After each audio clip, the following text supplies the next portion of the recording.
long time ago, in a galaxy far, far away.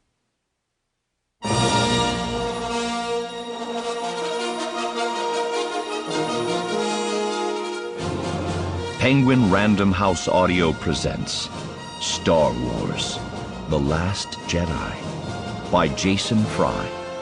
Based on a story by Rian Johnson. Read for you by Marc Thompson.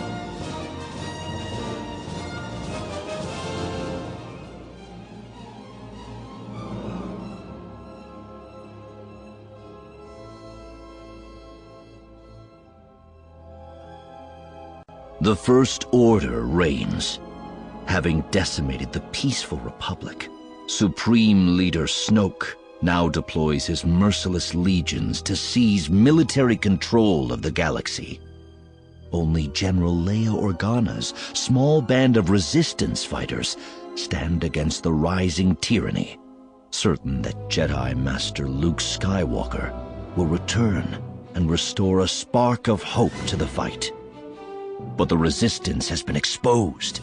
As the First Order speeds toward the rebel base, the brave heroes mount a desperate escape.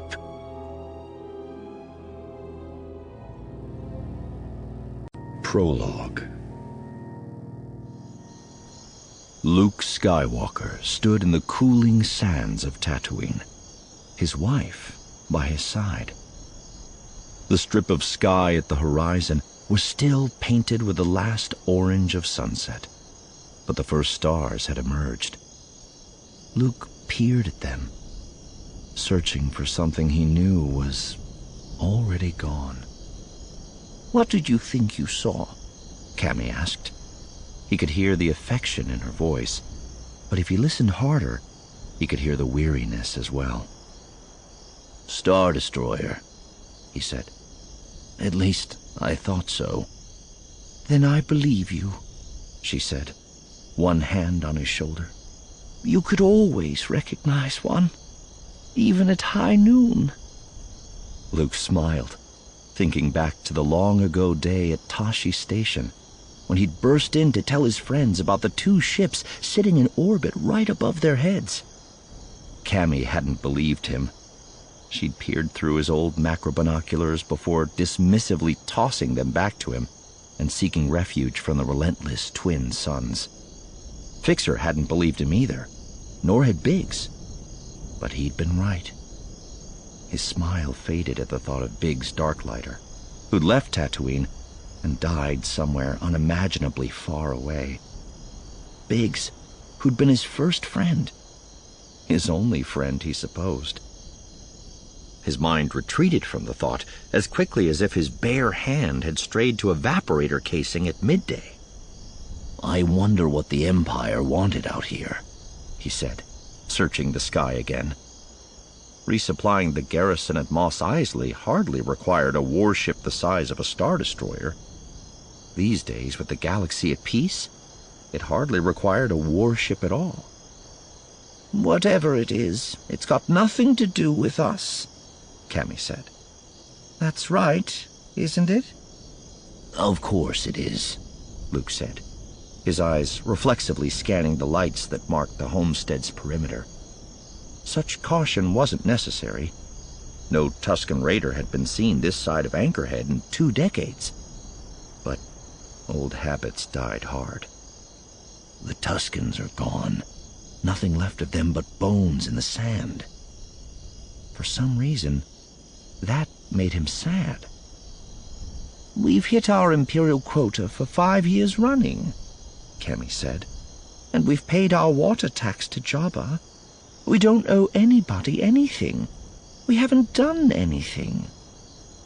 "We haven't done anything," Luke agreed, though he knew that was no guarantee of safety. Plenty of things happened to people who hadn't done anything.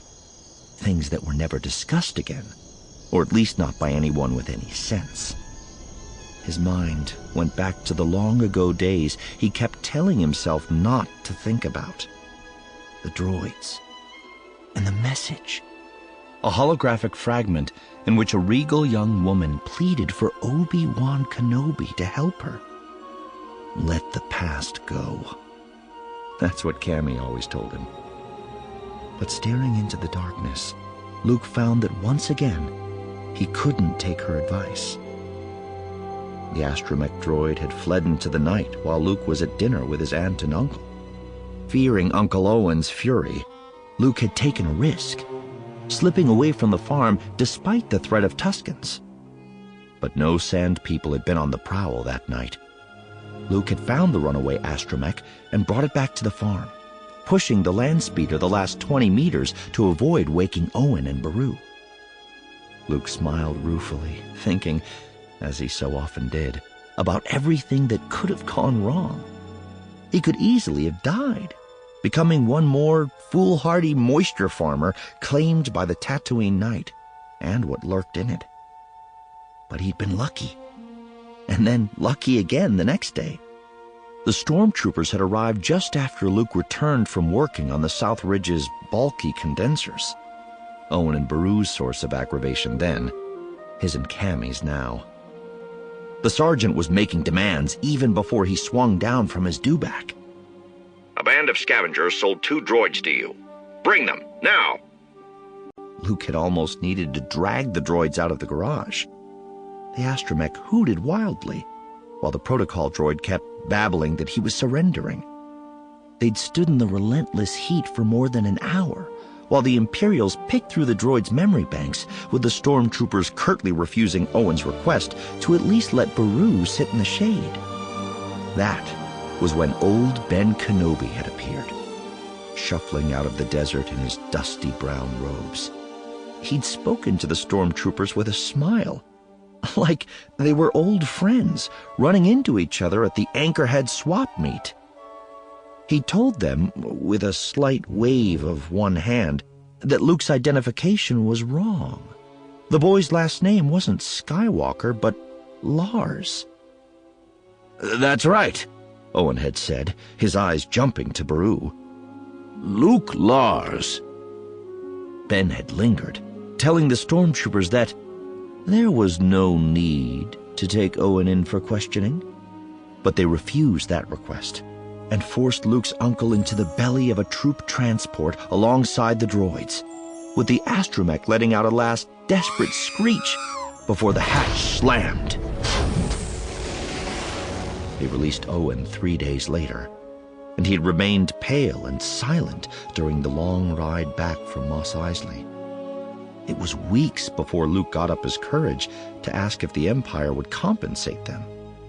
Owen snarled at him to forget it, then tucked his hands under his elbows, but not before Luke saw that they were trembling. A meteor burned up overhead, shaking Luke out of his reverie. "What are you thinking about now?" Cammy asked, and her voice was wary. "That somehow I got old," he said, tugging at his beard. "Old and gray." "You're not the only one," she said, hand going to her own hair. He offered her a smile, but she was looking off into the night. No one had ever seen old Ben again, but there'd been rumors, whispers about a gunship flying low over the Jundland wastes, and fire in the night. In Anchorhead, they dismissed that as cantina talk. But Luke wondered. The troops at the farm had been real. So were the ones who'd come to the Darklighter farm and taken Big's family away. The Darklighters had never returned. The farm had been stripped by Jawas and Sand People, then left for the sand to bury.